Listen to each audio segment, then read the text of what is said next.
In 2018, the Suns looked pretty bad in preseason.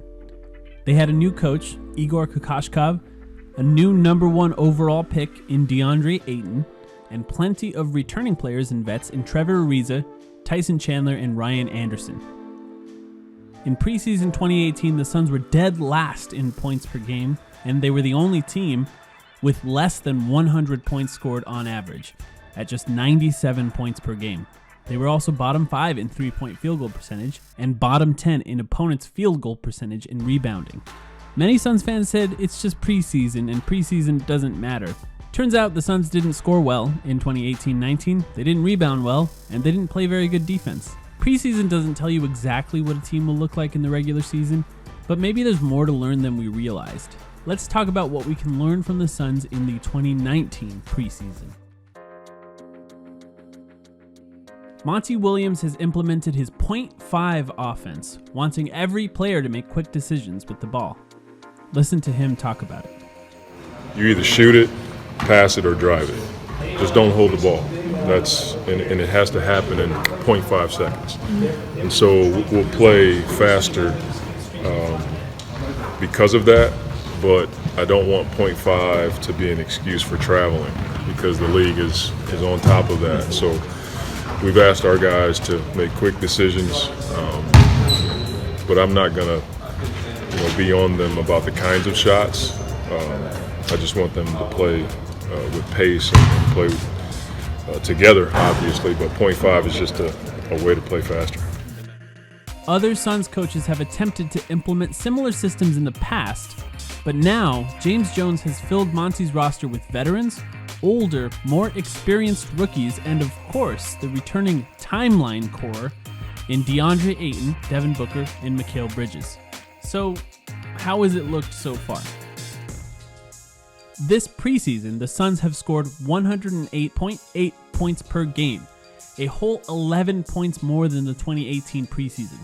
This has been accomplished by better shooting, more playmaking outside of Devin Booker, a faster pace, and of course, just better players. That's a huge part of this.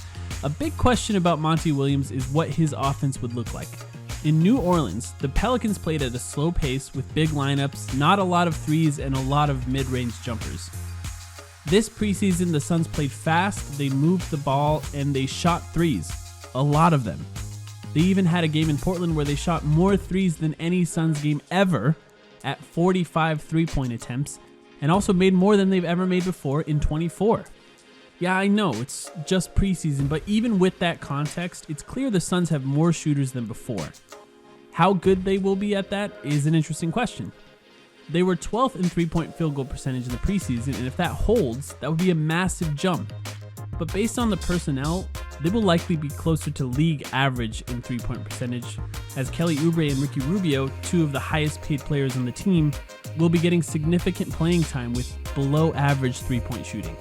It's clear that the Rubio addition is going to be massive as a playmaker for this team. He's looking for Ayton more in this preseason than anyone, but it will likely take some time for him to fully fit with this team.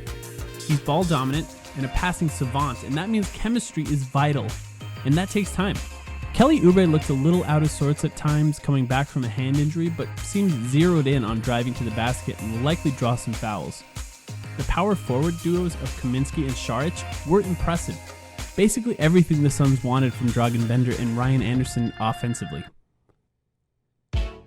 Other offensive standouts are rookies Cameron Johnson, who I recently described as an automatic slingshot directly into the basket, and Ty Jerome, who looks poised and in control at times.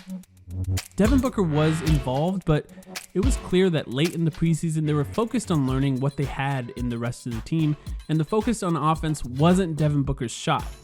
We will learn more about how he fits in this offense in the regular season.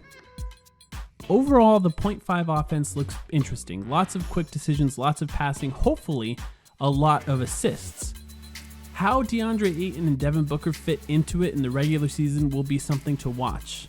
But I think it's a much improved look than last season, and like I said, that's likely because there's just better players on this team. Defense is a work in progress. This scheme seems to be based on opposing personnel and involves some switching with perimeter players and sometimes not switching if they're non-shooters.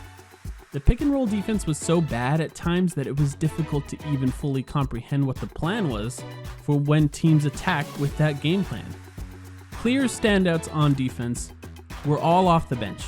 Javon Carter, a dog, Aaron Baines, of course Aaron Baines, and then Mikal Bridges. Team defense takes some time to develop, and the Suns used the preseason to try different starting lineups, but based on preseason, I would expect the defense to be a massive problem, especially in rim protection.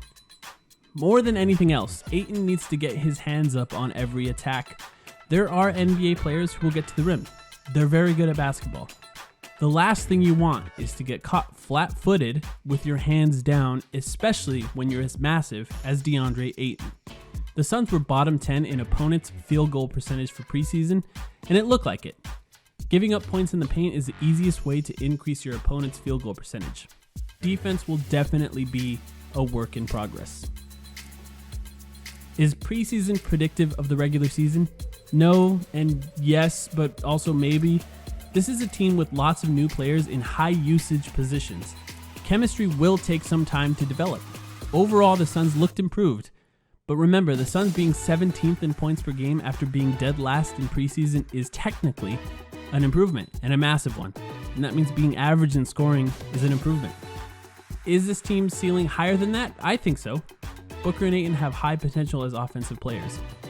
There's going to be a lot to watch in this regular season. But the main thing will be how Devin Booker and DeAndre Ayton fit in this 0.5 offense, and how DeAndre Ayton and the rest of the team develop on defense. This team is definitely improved. Let's see how they do when the games count.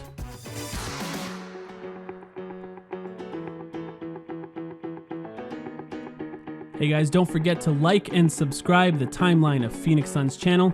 And don't forget to subscribe to our podcast on Apple, Spotify, Google, Stitcher, and anywhere podcasts are found.